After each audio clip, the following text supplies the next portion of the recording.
ಸತ್ಯವೇದ ಗ್ರಂಥ ತಂದಿರೋರೆಲ್ಲರೂ ಪ್ರಕಟಣೆ ಪುಸ್ತಕ ಬುಕ್ ಆಫ್ ರೆವಲೇಷನ್ ಚಾಪ್ಟರ್ 3 3ನೇ ಅಧ್ಯಾಯ 1ನೇ ವಾಕ್ಯದಿಂದ 3ನೇ ವಾಕ್ಯ ನಮಗೆಲ್ಲರಿಗೂ ಸುಪರಿಚಿತವಾಗಿರುವ ವಾಕ್ಯ. ಸಾರ್ದೀಸಿನಲ್ಲಿರುವ ಸಭೆಯ ದೂತನಿಗೆ ಬರೆ, ದೇವರ 7 ಆತ್ಮಗಳು 7 ನಕ್ಷತ್ರಗಳನ್ನು ಉಳ್ಳ ಆತನು ಹೇಳುವುದೇನೆಂದರೆ, ನಿನ್ನ ಕೃತ್ಯಗಳನ್ನು ಬಲ್ಲೆನು, ಜೀವಿಸುವವನು ಎಂದು ಹೆಸರು ನಿನಗಿದ್ದರೂ ಸತ್ತವನಾಗಿದ್ದಿ ಎಂಬುದನ್ನು ಬಲ್ಲೆನು. ಎಚ್ಚರವಾಗಿರು, ಸಾಯುವಾಗಿದ್ದ ಉಳಿದವುಗಳನ್ನು ದೃಢಪಡಿಸು. ನನ್ನ ದೇವರ ಮುಂದೆ ನಿನ್ನ ಕೃತ್ಯಗಳಲ್ಲಿ ಒಂದಾದರೂ ಸಂಪೂರ್ಣವಾದುದೆಂದು ನಾನು ಕಾಣಲಿಲ್ಲ. ಆದುದರಿಂದ ನೀನು ಹೊಂದಿದ ಉಪದೇಶವನ್ನು, ಅದನ್ನು ಕೇಳಿದ ರೀತಿಯನ್ನು ನೆನಪಿಗೆ ತಂದುಕೊಂಡು ಅದನ್ನು ಕಾಪಾಡಿಕೊ ಮತ್ತು ದೇವರ ಕಡೆಗೆ ತಿರುಗಿಕೊ. ನೀನು ಎಚ್ಚರವಾಗಿಲ್ಲದಿದ್ದರೆ ಕಳ್ಳನು ಬರುವಂತೆ ಬರುವೆನೋ, ನಾನು ಯಾವ ಗಳಿಗೆಯಲ್ಲಿ ನಿನ್ನ ಮೇಲೆ ಬರುವೆನೋ ಅದು ನಿನಗೆ ತಿಳಿಯುವುದೇ ಇಲ್ಲ. ಇವತ್ತು ನಾನು ನಿಮ್ಮೊಟ್ಟಿಗೆ ಹಂಚಿಕೊಳ್ಳಲಿಕ್ಕೆ ಇಷ್ಟಪಡುವಂಥ ವಿಷಯ, A sleeping church in a burning world. ಉರಿಯುತ್ತಿರುವ ಜಗತ್ತಿನಲ್ಲಿ ನಿದ್ರಿಸುತ್ತಿರುವ ಸಭೆ. ಸ್ತೋತ್ರ. ಉರಿಯುತ್ತಿರುವ ಜಗತ್ತಿನಲ್ಲಿ ನಿದ್ರಿಸುತ್ತಿರುವ ಸಭೆ. A sleeping church in a burning world. ಇದು ಭಾಳ, ಇದನ್ನು ಕೇಳಿದಾಗ ನಮ್ಮಲ್ಲಿ ಒಂದು ಪ್ರಶ್ನೆ ಹುಟ್ಟು ಹಾಕಲ್ಪಡುತ್ತೆ. ಉರಿಯುತ್ತಿರುವ ಜಗತ್ತು. ಇವತ್ತು ಲೋಕ ಹೋಗುತ್ತಿರುವ ಮಾರ್ಗ ಭಯಂಕರವಾಗಿದೆ. ಎಷ್ಟು ಜನರಿಗೆ ಗೊತ್ತೋ ಗೊತ್ತಿಲ್ವೋ, ಯುದ್ಧಗಳು, ಕ್ಷಾಮಗಳು, ಭೂಕಂಪಗಳು, ಪ್ರಳಯಗಳು, ಪ್ರವಾಹಗಳು, ಅತಿವೃಷ್ಟಿ, ಅನಾವೃಷ್ಟಿ, ಹಿಂದೆಂದೂ ಕಾಣದೇ ಇರುವ ರೀತಿಯಲ್ಲಿ ಮನುಷ್ಯನಿಗೆ ವಿರುದ್ಧವಾಗಿ, ಅನೇಕ ರಾಜ್ಯಗಳಿಗೆ ವಿರುದ್ಧವಾಗಿ, ದೇಶಗಳಿಗೆ ವಿರುದ್ಧವಾಗಿ ಯುದ್ಧದ ವಾರ್ತೆಗಳು, ಭಯ ಹುಟ್ಟಿಸುವ ಸಂಭವಗಳು. ಲೋಕದಲ್ಲಿ ಮನುಷ್ಯನಿಗೆ ಶಾಂತಿ, ಸಮಾಧಾನ ನಷ್ಟವಾಗ್ತಾ ಇದೆ. ಹಣದ ಕೊರತೆ ಅಲ್ಲ, ಹಣದೊಬ್ಬರ ಹೆಚ್ಚುತ್ತಾ ಇದೆ. ಟೆಕ್ನಾಲಜಿಯ ಕೊರತೆ ಅಲ್ಲ, ಅವನೀಗ ಸಾಧ್ಯವಾದರೆ ಸೂರ್ಯನನ್ನು ಮುಟ್ಟೋದಕ್ಕೂ ಪ್ರಯತ್ನ ಮಾಡ್ತಾ ಇದ್ದಾನೆ. ಅಷ್ಟೊಂದು ತಂತ್ರಜ್ಞಾನದಲ್ಲಿ ಅಭಿವೃದ್ಧಿ ಹೊಂದಿದ್ದಾರೆ. ಆದರೆ ಎಲ್ಲೋ ಜಗತ್ತು ಅದು ಉರಿತಾ ಇದೆ. ಕಳೆದ ದಿವಸಗಳಲ್ಲಿ ನಿಮಗೆ ಗೊತ್ತಿರುವ ಹಾಗೆ ಇಸ್ರಾಯೇಲ್ ದೇಶಕ್ಕೆ ವಿರುದ್ಧವಾಗಿ ಇರಾನ್ ದೇಶದವರು ನ್ಯೂಕ್ಲಿಯರ್ ಬಾಂಬನ್ನು ಹಾಕ್ತೀನಿ ಅಂತ ಎದುರಿಸಿದ್ರು.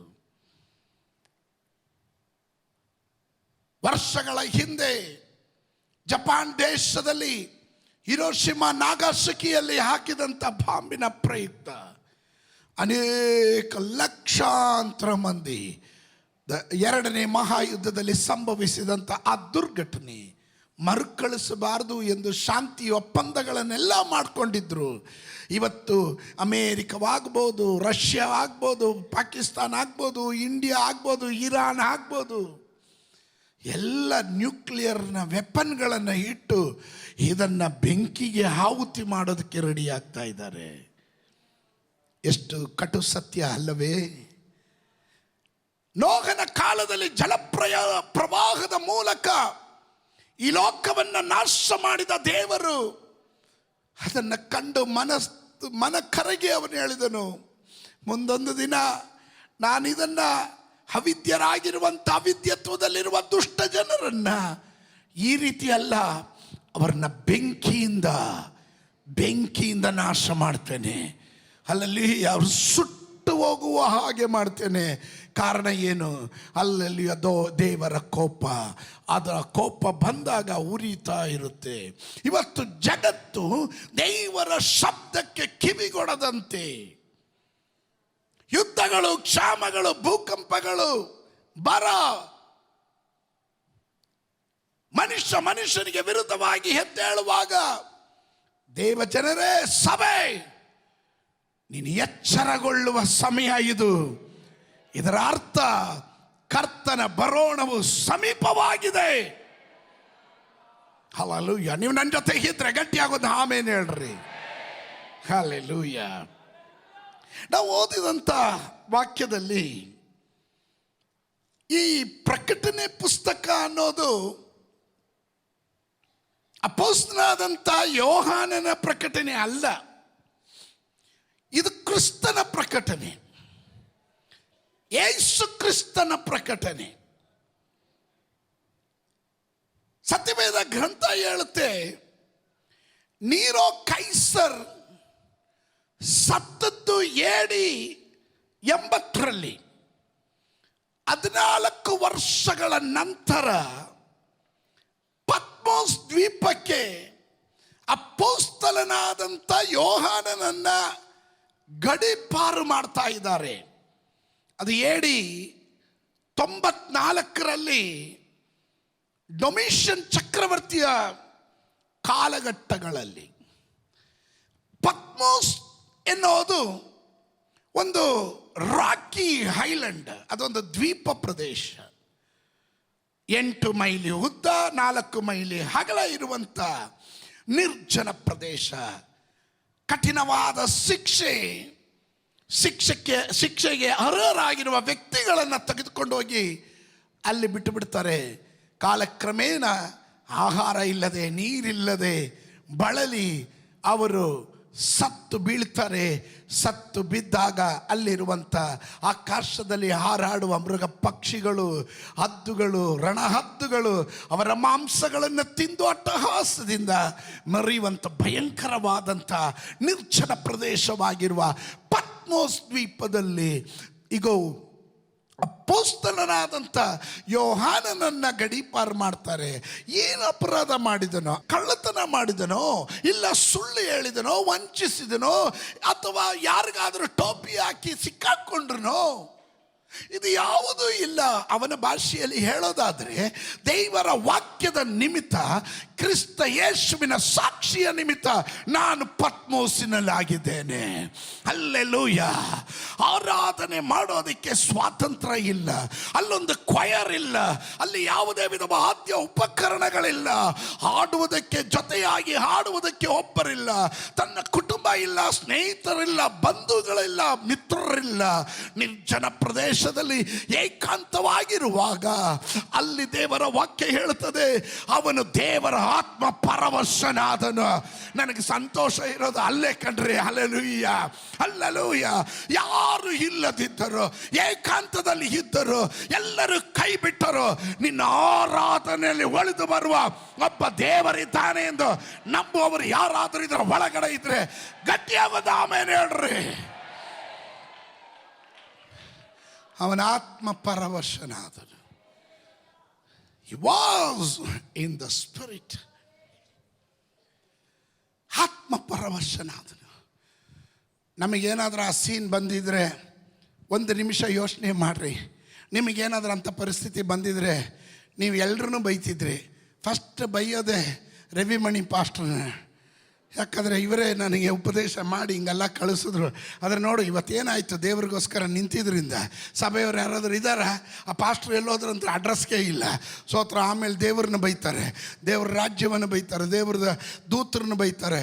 ಎಲ್ಲರನ್ನ ಗೋಳು ಇಟ್ಕೊಂಡು ಬೈದ್ಬಿಟ್ಟು ಸಾಯ್ತವೆ. ಆದರೆ ಇವನು ಸತ್ತಿಲ್ಲ, ಇವನ ಆತ್ಮ ಪರವಶನಾದನು. ಇವತ್ತು ಹೇಳ್ರಿ, ಪ್ರತಿಕೂಲಗಳ ಮಧ್ಯದಲ್ಲೂ ನನ್ನ ಆರಾಧನೆಯಲ್ಲಿ ಒಲಿಯುವ ಒಬ್ಬ ದೇವರಿದ್ದಾನೆ. ಕಮಾನ್ ಸಂಬಡಿ.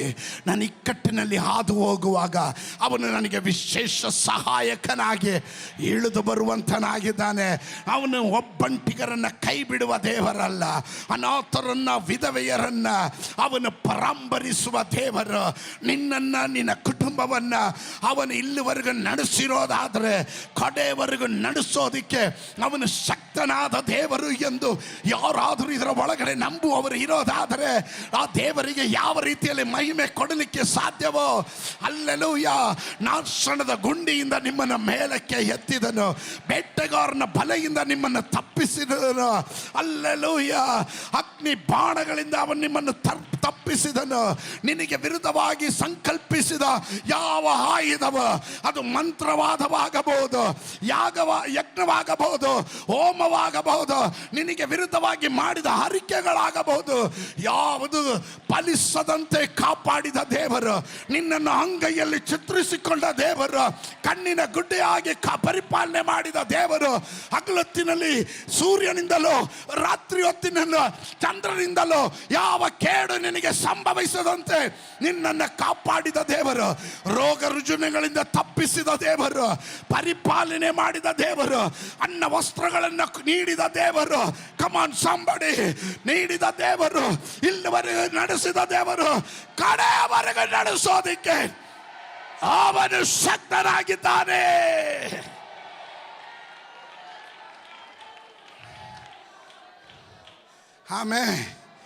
ಆಮೇಲೆ ಕೆಲವರಿಗೆ ಮೂಡ್ ಬಂದಾಗ ಸ್ತೋತ್ರ ಹೇಳ್ತಾರೆ. ಮೂಡಿದ್ರೇ ಸ್ತೋತ್ರ ಹೇಳೋದು. ಅಪೊಸ್ತಲನಾದ ಯೋಹಾನನಿಗೆ ಮೂಡ್ ಬಂದಾಗಲ್ಲ ಸ್ತೋತ್ರ. ಹಲ್ಲೆಲೂಯಾ. ಎಲ್ಲ ಹಾಕಿದ್ರು ಸ್ತೋತ್ರನೇ. ವಾಕ್ಯ ನಿನ್ನ ಒಳಗಡೆ ಇರೋದಾದ್ರೆ ಹಲ್ಲೆಲೂಯಾ. ಎಷ್ಟೊಂದು ಅಂಟು ರೋಗಗಳು, ಎಷ್ಟೊಂದು ಸಾಂಕ್ರಾಮಿಕ ರೋಗಗಳು, ಎಷ್ಟೊಂದು ಜನರು ಮಾರಕವಾದ ರೋಗಗಳಲ್ಲಿ ಸತ್ತು ಬೀಳುವಾಗ ನಿನ್ನ ಎಡಗಡೆ 1000, ನಿನ್ನ ಬಲಗಡೆ 10,000 ಸತ್ತು ಬಿದ್ದಾಗಲೂ ನಿನಗೆ ಯಾವ ಕೇಡು ಸಂಭವಿಸದಂತೆ ನಿನ್ನನ್ನು ಜೀವಂತವಾಗಿ ಉಳಿಸಿಲ್ಲವ. ನೀನು ದೇವರ ವಾಕ್ಯ ಹೇಳ್ತದೆ, ನೀನು ಉಳಿದಿರೋದು ಅವನ ಕರುಣೆಯಿಂದ. We must thankful to the Lord. Hallelujah. Hallelujah. ಅದಕ್ಕೆ ಕೀರ್ತನೆಕಾರನು ಹೇಳಿದ್ರು, ನನ್ನ ಮನವೇ ನೀನು ಮೌನವಾಗಿರೋದು ಏತಕ್ಕೆ, ನನ್ನ ಮನವೇ ನೀನು ಮೌನವಾಗಿರೋದು ಏತ. ಪಕ್ಕದಲ್ಲಿರೋ ಕೈ ಕೊಟ್ಟು ಹೇಳ್ರಿ, ಯಾಕೆ ಮೌನವಾಗಿದ್ದೀರ, ಸ್ತೋತ್ರ ಹೇಳ್ರಿ ಅಂತ ಹೇಳ್ರಿ. ಹಲ್ಲೆಲೂಯಾ. ಹಲ್ಲೆಲೂಯಾ. ಆಮೇಲೆ ಈ ಪರವಶನಾದನು ಎಂಬ ಪದವನ್ನು ಗ್ರೀಕ್ ಭಾಷೆಯಲ್ಲಿ ಪಿಪ್ಟೋ ಅಂತಾರೆ.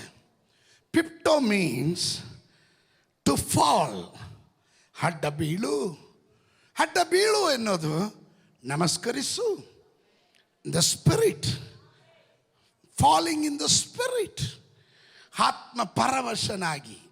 ಆಮೇಲೆ ಸ್ತೋತ್ರ ಕೆಲವರು ಸುಮ್ಗೆ ಬೀಳ್ತವೆ, ಅದಲ್ಲ ನಾನು ಹೇಳಿದ್ದು. ಆತ್ಮ ಪರವಶರಾಗಿ ಬೀಳೋದು ನನ್ನ ವಿಷಯ ಅಲ್ಲಲ್ಲ. ನನ್ನ ವಿಷಯ A sleeping church in burning world. ಉರಿಯುತ್ತಿರುವ ಜಗತ್ತಿನಲ್ಲಿ ನಿದ್ರಿಸುತ್ತಿರುವ ಸಭೆ, ಅದರ ಕುರಿತು ಹೇಳ್ತೀನಿ. ಆಮೇಲೆ ನೀವು ಸತ್ಯವೇದ ಗ್ರಂಥದಲ್ಲಿ ಪ್ರಕಟಣೆ ಪುಸ್ತಕ 1:9 ನಾವು ಕಾಣ್ತೇವೆ, ದೇವರ ವಾಕ್ಯದ ನಿಮಿತ್ತವು ಯೇಸುವಿನ ವಿಷಯವಾದ ಸಾಕ್ಷಿಗೋಸ್ಕರವು ಪತ್ಮೋಸ್ ದ್ವೀಪದಲ್ಲಿದ್ದೆನು. ಕರ್ತನ ದಿನದಲ್ಲಿ ದೇವರ ಆತ್ಮ ಪರವಶನಾಗಿ ನನ್ನ ಹಿಂದುಗಡೆ ತುತ್ತೂರಿಯ ಶಬ್ದ, the symbol of God's voice. ತುತ್ತೂರಿಯ ಶಬ್ದ ಅಂದರೆ the symbol of God's voice, ದೇವರ ಶಬ್ದ ಮೊಳಗಿತ್ತು. ಆಮೇಲೆ ಅಲ್ಲಿ ನಾವು ಕಾಣ್ತೇವೆ ಶಬ್ದ ಮೊಳಗಿತು. ನೀನು ನೋಡುವುದನ್ನು ಪುಸ್ತಕದಲ್ಲಿ ಬರೆ. ಎಫೆಸ, ಸ್ಮುರ್ನ, ಪೆರ್ಗಮ, ತುವೈತೈರಿಯ, ಸಾರ್ದೀಸ್, ಫಿಲದೆಲ್ಫಿಯ, ಲವೋದಿಕೇಯ ಎಂಬ 7 ಪಟ್ಟಣಗಳ ಸಭೆಗಳಿಗೆ ಕಳುಹಿಸಬೇಕೆಂದು ನುಡಿಯಿತು.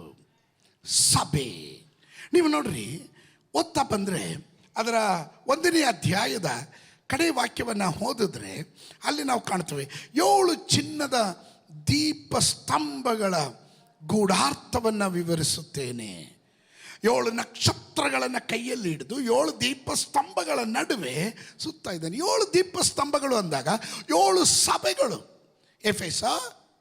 ಎಫೆಸ, ಸ್ಮುರ್ನ, ಪೆರ್ಗಮ, ಥಿಯತೈರ, ಸರ್ದೀಸ್, ಫಿಲದೆಲ್ಫಿಯಾ ಅಂಡ್ ಲವೋದಿಕ. 7 ಸಭೆಗಳು. ದೀಪಸ್ತಂಭ ಅಂದರೆ ನೋಡ್ರಿ, ಈ ದೀಪಸ್ತಂಭ ಅಂದರೆ ಸಭೆಯನ್ನು ಹೋಲಿಸ್ತಾ ಇರೋದು. ಸಭೆ ದೀಪಸ್ತಂಭ. ಸಭೆ, ಈ ದೀಪಸ್ತಂಭಕ್ಕೆ 3 ಗುಣಗಳಿದೆ. 3 ಗುಣಗಳು. 1ನೇದು, ಈ ದೀಪಸ್ತಂಭವನ್ನು ನೆಲದಲ್ಲಿ ಇಡೋದು. ದೀಪಸ್ತಂಭ ನೋಡಿದ್ದೀರಲ್ಲ, ಅದು ಪ್ರತ್ಯೇಕವಾಗಿ ಹೇಳ್ಕೊಡ್ಬೇಕಾ? ಸ್ತೋತ್ರ. ಅದು ನೋಡ್ಬಿಡ್ತಾರೆ. ಇಲ್ಲಿ ಬಂದಿದ್ದು ನೀವು. ಹಲೋ, ದೀಪಸ್ತಂಭ ನೋಡಿದ್ದೀರಾ? ಎಲ್ಲಿಡ್ತೀರಾ ದೀಪಸ್ತಂಭ? ನೆಲದಲ್ಲಿ ಇಡ್ತೀರಾ. ಆಮೇಲೆ 1ನೇದು, ಈ ಸಭೆಯನ್ನು ದೇವರು ಈ ಭೂಮಿಯಲ್ಲಿ ಇಟ್ಟಿದ್ದಾನೆ. ಆಮೇಲೆ ಅದರ ಅರ್ಥ ಏನು ಗೊತ್ತಾ? ನೆಲದಲ್ಲಿ ಇಟ್ಟಿದ್ದಾರೆ ಅಂದರೆ ಅದರ ಅರ್ಥ ತಾಳ್ಮೆಯನ್ನು ತೋರಿಸುತ್ತೆ. ತಾಳ್ಮೆಯನ್ನು ತೋರಿಸುತ್ತೆ. ಆಮೇಲೆ 2, ಈ ದೀಪಸ್ತಂಭ ಸಭೆಯ ಪ್ರತ್ಯೇಕತೆ ಬೆಳಕು ಕೊಡುವಂಥದ್ದಾಗಿರುತ್ತೆ.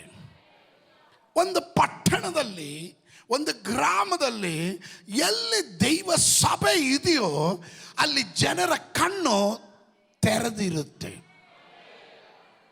ಅಜ್ಞಾನಿಗಳಾಗಿರಲ್ಲ. ಬೆಳಕು ಪ್ರಕಾಶಿಸುತ್ತೆ. ಕತ್ತಲೆಗೆ ಸ್ಥಳ ಇರೋದಿಲ್ಲ. ಸಭೆ ಇರುವಂಥ ಸ್ಥಳದ, ಅದಕ್ಕೆ ಹೇಳೋದು, where the church is there is a city transformation will take place.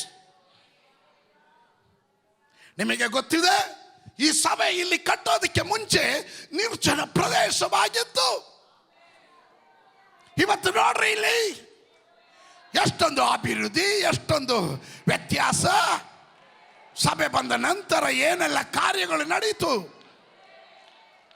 ಸಭೆ ಯಾವಾಗಲೂ ಬೆಳಕನ್ನು ಕೊಡುತ್ತೆ. ಬೆಳಕಿನ ಪ್ರಯೋಜನ. 3ನೇದಾಗಿ, ಈ ಸಭೆ ದೀಪಸ್ತಂಭ ಇದು ಅನೇಕ ಬತ್ತಿಗಳಿಂದ ಉರಿತಾ ಇರುತ್ತೆ. ಆದರೆ ಕೇವಲ ಬತ್ತಿಗಳಿಂದ ಉರಿಯಲ್ಲ, ಈ ಬತ್ತಿಗಳು ಎಣ್ಣೆಯಲ್ಲಿ ಮುಳುಗಿರಬೇಕು. ಎಣ್ಣೆ ಪರಿಶುದ್ಧಾತ್ಮನನ್ನು ತೋರಿಸುತ್ತೆ. ಸ್ತೋತ್ರ. ಹಲ್ಲೆಲೂಯಾ. ಕತ್ತಲೆ ತುಂಬಿರುವ ಲೋಕದಲ್ಲಿ, ಕಾರ್ಗತ್ತಲೆಯಲ್ಲಿರುವ ಲೋಕಕ್ಕೆ ಬೆಳಕನ್ನು ಕೊಡೋದಿಕ್ಕೆ ಸಭೆಯನ್ನು, ಅದಾದ ಸಭೆಗಳನ್ನು ದೇವರಿಟ್ಟಿದ್ದಾನೆ. ಹಲ್ಲೆಲೂಯಾ. ಅದರಲ್ಲಿ ಬತ್ತಿಗಳನ್ನು ಇಟ್ಟಿದ್ದಾನೆ. ಆ ಬತ್ತಿಗಳು ಎಣ್ಣೆಯಲ್ಲಿ ಹತ್ತಲ್ಪಟ್ಟಿರಬೇಕು. ಹತ್ತಿರುವ ಎಣ್ಣೆ ಬರ್ತಾ ಬರ್ತಾ ಅಲ್ಲೆಲ್ಲ ಸ್ತೋತ್ರ, ದೀಪ ಉರಿತಾನೇ ಇರುತ್ತೆ. ಸಭೆ ಪರಿಶುದ್ಧಾತ್ಮನಿಂದ ನಡೆಸಲ್ಪಡಬೇಕು. ನಿನ್ನಿಷ್ಟಕ್ಕೂ ನನ್ನಿಷ್ಟಕ್ಕೂ ಮಾಡ್ಕೊಳೋದಲ್ಲ ಸಭೆ. ಸಭೆಯ ಪ್ರತ್ಯೇಕತೆ ಪರಿಶುದ್ಧಾತ್ಮನಿಂದ ನಡೆಸಲ್ಪಡಬೇಕು. ಆಮೇಲೆ 1520ರಿಂದ 1750ವರೆಗೂ ಈ ಸಭೆಯ ಕಾಲಘಟ್ಟ ಅಂತ ಹೇಳ್ತಾರೆ. ಸರ್ದೀಸಿನ ಸಭೆಯ ಕಾಲಘಟ್ಟ. ನಾನು ಹೀಗೆ ಹೇಳ್ತೀನಿ, ವಾಸ್ತವಿಕತೆ ಇಲ್ಲದ ಖ್ಯಾತಿ ಉಳ್ಳಂಥ ಸಭೆ. A reputation without reality. ವಾಸ್ತವಿಕತೆ ಇಲ್ಲದೆ ಇರುವ, ಪ್ರಖ್ಯಾತಿ ಇರುವ ಸಭೆ ಸರ್ದೀಸನ ಸಭೆ. ದೇವರು ನೋಡಿದಾಗ ಸರ್ದೀಸ್ ಇದು ಟರ್ಕಿ, ಈಗಿನ ಟರ್ಕಿ ಪ್ರದೇಶವಾಗಿರುತ್ತೆ. ಇವರು ಎತ್ತರದ ಪ್ರದೇಶದಲ್ಲಿರೋರು, ಸುಖಕರವಾಗಿ ಇವರಿಗೇನೋ ಪರ್ಸಿಕ್ಯೂಷನ್ಸ್ ಏನೂ ಇಲ್ಲ, ಇವರಿಗೇನೋ ತೊಂದರೆಗಿಂದರೆ, ಇವರೇನು ಬಡವರು ಏನಿಲ್ಲ, ಒಳ್ಳೆ ಸೆಟ್ಲ್ ಆಗಿರೋರು, ಕಂಫರ್ಟ್ ಆಗಿರೋರು. ಇವರಿಗೇನು ತೊಂದರೆಗಿಂದರೆ ಇಲ್ಲ, ಸ್ಟ್ರಗ್ಲಿಂಗ್ ಏನಿಲ್ಲ. ಅದು ಮಾತ್ರವಲ್ಲ, ಇವರು ಯಾವುದೇ ವಿಧವಾದಂಥ ಉಪದ್ರವಗಳಿಗೆ ಒಳಪಟ್ಟವರಲ್ಲ. ಇವರು ವೆಲ್ ಟು ಡು. ಯೇಸು ಸ್ವಾಮಿ ಇವರನ್ನ ನೋಡಿ, ಇವರ ಲೈಫ್ ಸ್ಟೈಲನ್ನು ನೋಡಿ ಎಚ್ಚರಿಸ್ತಾ ಇದ್ದಾನೆ. ನಿನ್ನ ಕೃತ್ಯಗಳನ್ನು ನಾನು ಬಲ್ಲೆನು. ಆಮೇಲೆ ನಿನ್ನ ಕೃತ್ಯಗಳನ್ನು ನಾನು ಬಲ್ಲೆನು. ಯೆಶಾಯನು ಬರೆದ ಪ್ರವಾದನೆ ಗ್ರಂಥ 52:1-2, 52ನೇ ಅಧ್ಯಾಯದ 1-2ನೇ ವಾಕ್ಯ. ಚಿಯೋನೇ, ಚಿಯೋನೇ ಸಭೆಯನ್ನು ರೆಪ್ರೆಸೆಂಟ್ ಮಾಡುವಂಥದ್ದು. ಎಚ್ಚರಗೊಳ್ಳು, ಎಚ್ಚರಗೊಳ್ಳು, ನಿನ್ನ ಪ್ರತಾಪವನ್ನು ಧರಿಸಿಕೋ. ಯೆರೂಸಲೇಮೇ, ಪರಿಶುದ್ಧ ಪಟ್ಟಣವೇ, ನಿನ್ನ ಚಂದದ ಉಡುಪನ್ನು ಹಾಕಿಕೋ. ಇಂದಿನಿಂದ ಅಶುದ್ಧರು, ಸುನ್ನತಿ ಇಲ್ಲದವರು ನಿಮ್ಮೊಳಗೆ ಪ್ರವೇಶ ಮಾಡರು. ಯೆರೂಸಲೇಮೇ, ಧೂಳನ್ನು ಜಾಡಿಸ್ಕೋ, ಎದ್ದು ಆಸನದ ಮೇಲೆ ಕೂಡ್ರು. ಸೆರೆಬಿದ್ದ ಚೀಯೋನ್ ಕನ್ನಿಕೆಯೇ, ನಿನ್ನ ಕತ್ತಿನ ಪಾರ್ಶ್ವವನ್ನು ಬಿಚ್ಚು ಬಿಡು. ಇದು ಯಾರಿಗೆ ಎಚ್ಚರಿಸ್ತಾ ಇರೋದು? ಸಭೆಗೆ ಎಚ್ಚರಿಸುತ್ತಿರುವುದು. ಆಮೇಲೆ call to the spiritual awakening and urgent action.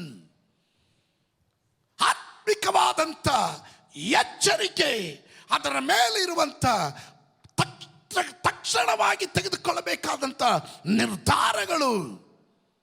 ಎಚ್ಚರಗೊಳ್ಳು. ಸಭೆ ಇವತ್ತು ಪರ್ಸಿಕ್ಯೂಷನ್ ಇಂದಲ್ಲ ನಿದ್ದೆ ಮಾಡ್ತಾ ಇರೋದು, ಬಡತನದಿಂದಲ್ಲ. ವಿಪರ್ಯಾಸ ಅಂದ್ರೆ ಆಶೀರ್ವಾದದ ಬಂದಾಗ ಸಭೆ ನಿದ್ದೆ ಮಾಡ್ತಾ ಇದೆ. ಲೋಕ ಜಗತ್ತು ಬೆಂಕಿಯಿಂದ ಹುರಿಯುತ್ತಿರುವಾಗ ಈ ಲೋಕವನ್ನು ರಕ್ಷಿಸಬೇಕಾದ ಸಭೆ ಇವತ್ತು ನಿದ್ರಿಸುತ್ತಾ ಇದೆ. ಅದರಿಂದಲೇ ಹೇಳ್ತಾ ಇರೋದು ಪರಿಶುದ್ಧಾತ್ಮನು, ಏ ಸಭೆಯೇ, ಇದು ನಿದ್ರಿಸುವ ಕಾಲವಲ್ಲ, ಎಚ್ಚರಗೊಳ್ಳ.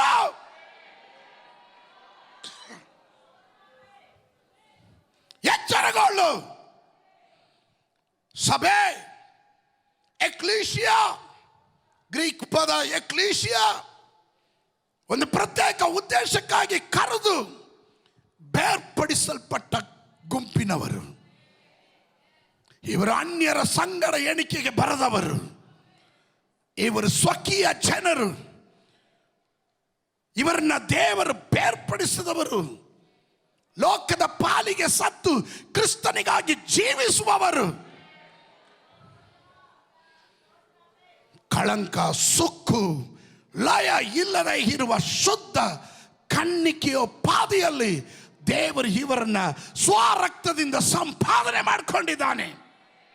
ಅದನ್ನು ಸಭೆ ಎಂದು ಕರಿತೇವೆ. ಸಭೆ ಕಟ್ಟಡ ಅಲ್ಲ, ಸಭೆ ಬಿಲ್ಡಿಂಗ್ ಅಲ್ಲ, ಸಭೆ ನೀನು ನಾನು ಆಗಿದ್ದೇನೆ. ದಯವಿಟ್ಟು ಗಮನಿಸ್ರಿ. ಸಭೆ, ನಿದ್ದೆ ಮಾಡಬೇಡ್ರಿ. ಎಲ್ಲ ನಿದ್ದೆ ಮಾಡ್ತಾ ಇದ್ದೀರಾ?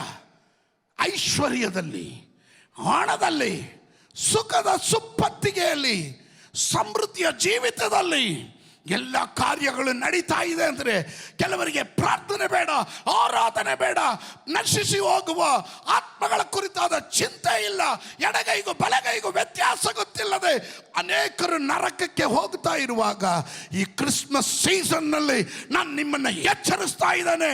ಇದು ಸುಸಮಯ. ಎಚ್ಚರಗಳು, ಎಚ್ಚರಗಳು. It was not a poor church. ಬಡತನದ ಸಭೆ ಅಲ್ಲ, ಬಡತನದ ಸಭೆ ಅಲ್ಲ. ಇಲ್ಲಿ ಯೇಸು ಸ್ವಾಮಿ ಹೇಳ್ತಾ ಇರೋಂಥ ಮಾತನ್ನು ಗಮನಿಸಿ. You have a name that you are alive but you are dead. ನೀನು ಜೀವಿಸುವವನು ಎಂದು ಹೆಸರು ನಿನಗಿದ್ರು ಸತ್ತವನಾಗಿದ್ದಿ, ಸತ್ತವನಾಗಿದ್ದಿ. ಹೊರಗಡೆ ನೋಡಿದ್ರೆ ನೀನು ವಿಶ್ವಾಸಿ, ಹೊರಗಡೆ ನೋಡಿದ್ರೆ ಒಳ್ಳೆ ಆತ್ಮಿಕನು, ಯಾರಾದರೂ ಕೇಳಿದ್ರೆ ಹೇಳ್ಬೋದು, ವಿಕ್ಟ್ರಿ ಇಂಟರ್ನ್ಯಾಷನಲ್ ಸಭೆಯ ಮೆಂಬರ್ ನಾನು, ನಮ್ಮ ಪಾಸ್ಟ್ರು, ಸೀನಿಯರ್ ಪಾಸ್ಟ್ರು. ಹೊರಗಡೆ ನೋಡಿದ್ರೆ ನಿನಗೆ ಯಾವ ಕೊರತೆ ಇಲ್ಲ, ಈಗ ಪರ್ಫೆಕ್ಟ್. ಅಯ್ಯೋ, ವಿಕ್ಟ್ರಿ ಇಂಟರ್ನ್ಯಾಷನಲ್ ಸಭೆಗೆ ಹೋಗೋರ ಹಬ್ಬ, ದೊಡ್ಡ ವಿಶ್ವಾಸಿ, ಸೋತ್ರ. ಆಮೇಲೆ ನಾನೊಂದು ಹೇಳ್ತೀನಿ, ಹೊರಗಡೆ ನೋಡುವಾಗ ಯೇಸು ಸ್ವಾಮಿ ಅಂತರಂಗವನ್ನು ಶೋಧನೆ ಮಾಡ್ತಾನೆ. ಒಂದು ಸಮುವೇಲನ ಪುಸ್ತಕ 16:7 ಬಹಳ ಸ್ಪಷ್ಟವಾಗಿ ಹೇಳುವಂಥ ವಾಕ್ಯ. 16:7 ಯೆಹೋವನು ಸಮುವೇಲನಿಗೆ ಹೇಳ್ತಾ ಇದ್ದಾನೆ, ನೀನು ಅವನ ಚೆಳುವಿಕೆಯನ್ನ, ನೀಳವನ್ನು ನೋಡಬೇಡ, ನಾನು ಅವನನ್ನು ತಳ್ಳಿಬಿಟ್ಟಿದ್ದೇನೆ. ಯೆಹೋವನು ಮನುಷ್ಯರಂತೆ ಹೊರಗಿನ ತೋರಿಕೆಯನ್ನು ನೋಡದೆ ಹೃದಯವನ್ನೇ ನೋಡುವವನಾಗಿದ್ದಾನೆ. Hallelujah, hallelujah. ನೀನು ಯಾರಾಗಿದ್ರೂ ಪರವಾಗಿಲ್ಲ, ಎಷ್ಟೇ ಸುಖದ ಸಂಪತ್ತಿಗೆಲ್ಲರೋ ವ್ಯಕ್ತಿ ಆದರೂ ಪರವಾಗಿಲ್ಲ, ಮನುಷ್ಯರ ಮುಂದೆ ನೀನು ಬೂಟಾಟಿಕೆ ಮಾಡಿದ್ರೂ ಪರವಾಗಿಲ್ಲ. ನನ್ನ ದೇವರು ನಿನ್ನ ಅಂತರಂಗವನ್ನು ಶೋಧನೆ ಮಾಡ್ತಾ ಇದ್ದಾನೆ. ಅವನ ಹೃದಯವನ್ನು ಪರೀಕ್ಷಿಸಿ ತಿಳ್ಕೊಳ್ತಾ ಇದ್ದಾನೆ. ಆಮೇಲೆ you have to be very careful. ಸರ್ದೀಸಿನ ಸಭೆ ಇವರ ಕುರಿತು ದೇವರು ಹೇಳ್ತಾ ಇದ್ದಾರೆ, ಐ ನೋ ಯು, ನಾನು ನಿನ್ನನ್ನು ಬಲ್ಲೆ, ನಿನ್ನ ಕೃತ್ಯಗಳನ್ನು ಬಲ್ಲೆ. I know your attitudes, I know you very well. Don't pretend, don't act. ಕಣ್ಣಲ್ಲಿ ನೀರು ಬರಲಿಲ್ಲ ಆದರೂ ದೇವಾ ಅಪ್ಪ, ಆ ಎಕ್ಸ್ಪ್ರೆಷನ್ನು, ಹಾವ ಭಾವಗಳನ್ನು ಗಮನಿಸಿದ್ರೆ ಎಲ್ಲೋ ಕಾಲುವೆನೇ ಒಡೆದು, ಕಟ್ಟೆ ಒಡೆದು ಕಣ್ಣು ನೀರು ಒಳೆ ಹರಿತಾ ಇದೆ ಅಂತ ಹೇಳಬೇಕಾದ್ರೆ ಒಂದು ತೊಟ್ಟು ಕಣ್ಣೀರು ಬಂದಿರಲ್ಲ. ಸೋತ್ರ. ಆಮೇಲೆ ಯಥಾರ್ಥ ಹೃದಯ, ನಿರ್ಮಲ ಮನಸ್ಸು, ಶುದ್ಧ ಮನಸ್ಸುಳ್ಳವರಾಗಿರ್ರಿ. ನಿಮಗೆ ರಿವಾರ್ಡ್ ಕೊಡೋದು ಮನುಷ್ಯ ಅಲ್ಲ ರೀ, ಸಭೆ ಅಲ್ಲ. ನಿಮಗೆ ರಿವಾರ್ಡ್ ಕೊಡೋದು ನ್ಯಾಯಾಧಿಪತಿಯಾದ ನೀತಿಯ ರಾಜನಾದ ಯೇಸು ಸ್ವಾಮಿ ಆಗಿರೋದ್ರಿಂದ. ಹಲ್ಲೆಲೂಯಾ. ಆಮೇಲೆ ಕೆಲವರು ಸ್ತೋತ್ರ ಹೋಗ್ಬಿಡುತ್ತೆ ನೋಡ್ರಿ. ಈಗ ಇದ್ದಿದ್ದಾಗಿ ಹೇಳಿದ್ರೆ ಹಿಂಗೆ ಆಗೋದು. Man looks at the outward appearance, but the lord looks at the heart. ಮನುಷ್ಯ ಹೊರಗಡೆ ನೋಡ್ತಾನೆ, ಆದರೆ ದೇವರು ಹೃದಯವನ್ನು ನೋಡ್ತಾನೆ. ಇವತ್ತು ಸಭೆಯನ್ನ, ಮನುಷ್ಯರನ್ನ, ವಿಶ್ವಾಸಿಗಳನ್ನ ಸೈತಾನನು ನಿದ್ದೆಯಲ್ಲಿ ಕಟ್ಟಿದ್ದಾನೆ.